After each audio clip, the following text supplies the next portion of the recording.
Hello everybody, hello, welcome to Pattern Realm. So far, last time I looked, we have 46 subscribers. It would really get me if by the end of Labor Day weekend, if we just got 4 more subscribers. And the 50th subscriber would either leave remark in the comments below whenever I post my next video, which I'll have several. I want to talk to you about something that is. Yesterday, I talked about junk customs. That's a blockage to our success. Now, I want to talk about another blockage to our success, and that is labels.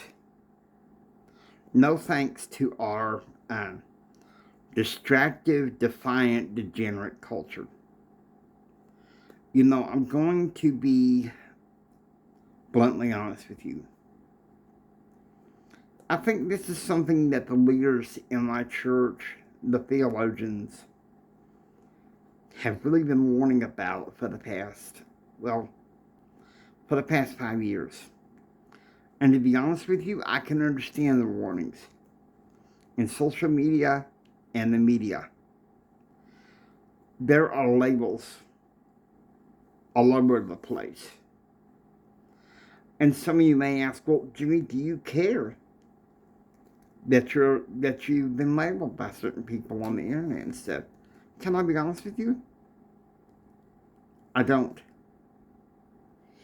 If you knew half the labels that kids and other people have been putting on me since I was small, you wouldn't ask that question.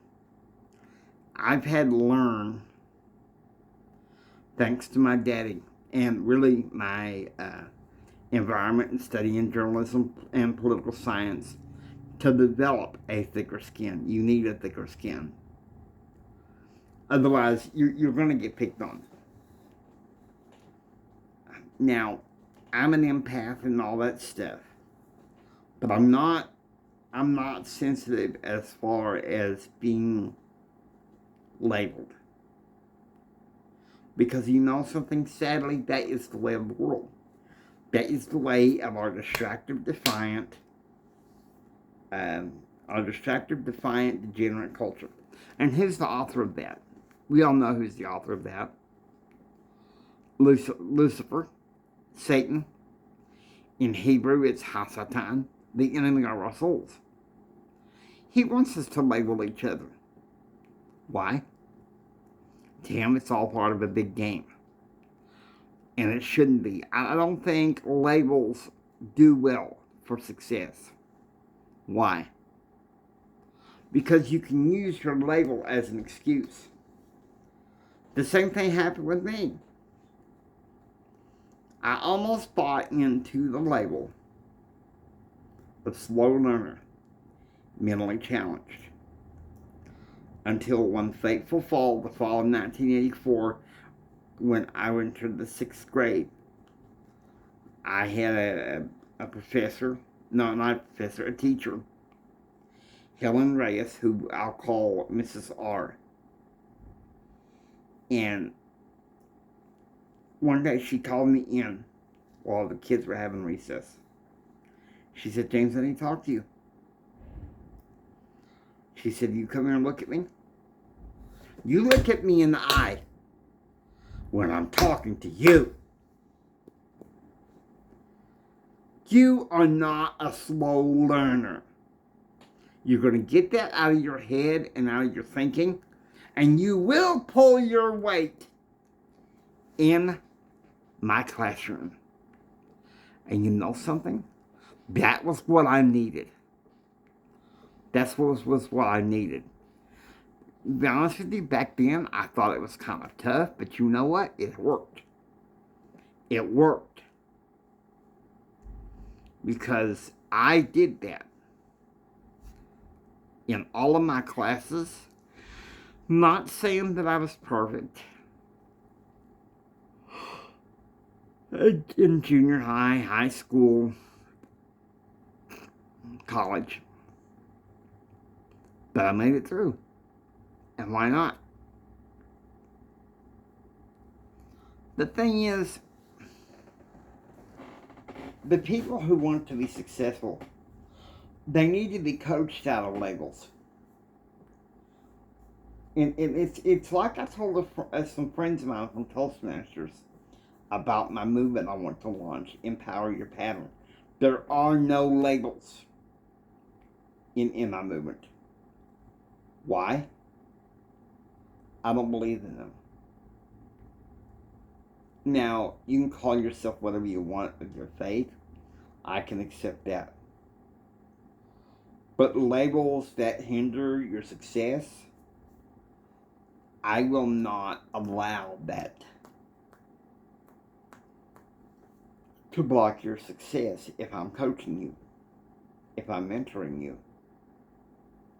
because it don't matter. So I want you to join me in my quest in Pattern Realm. Can I be honest with you about labels? Do you ever thought that maybe the labels make you lonely?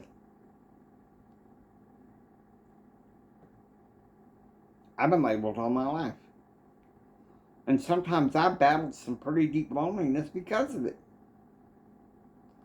So I think labels are a danger to our success. And I think it's a very bad idea. Because here's why.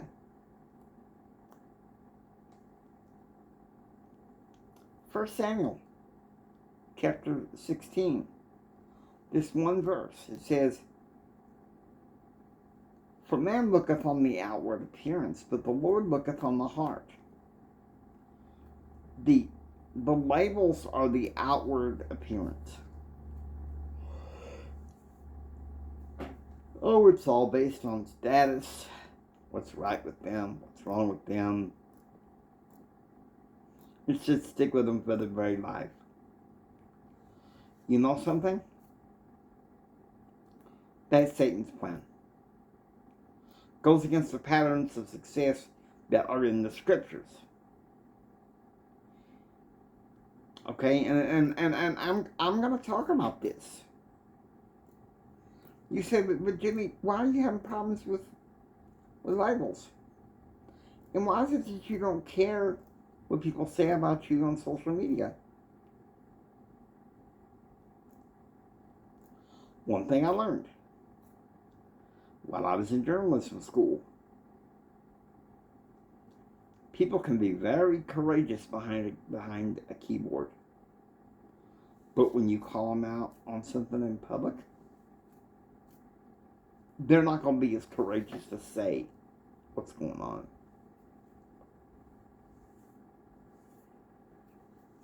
You don't know how many times, sometimes I have been given some pretty dark comments. At least one time I know on my channel, where I did a video in front of my church. Someone left a remark saying this video is cursed. And in the next video I just said, hey, I'm not going to direct it at you, but other than saying, you know who you are, and I'm not going to dignify it. To be what I want to be a professional speaker, the one thing I learned is you have to have a thick skin. You have to have a thick skin. And so people can go around and talk all kinds of stuff about me on social media. And some people say, well, Jimmy, why don't you care? What's wrong with you? Why don't you care? Because I go by the church's instruction of not being on social media as far as looking at my news feed, who's criticizing who, and what drama's going on. I use social media for purpose, and most of it is business purposes. So I ask you to please forgive me for saying what needs to be said, but it's true. If you're going to start caring about what people say and think about you on social media and in life in general, you might as well kick success out the door. Okay? Because caring about what other people think of you is part of the distractive, defiant, degenerate culture. Now, I hope you enjoy watching Empower Your Pattern 2.0. If you like what you hear, please subscribe, become a part of Pattern Realm. This is Jimi Hendrix saying until next time, don't just sit there and take it. Build your dreams so you can take it. Do what others don't so you can be what others won't. And do what others won't so you can have what others can't. Choose, act, and pursue happiness. And remember this, until next time, from the bottom of my heart, Jimmy loves you. I really love you.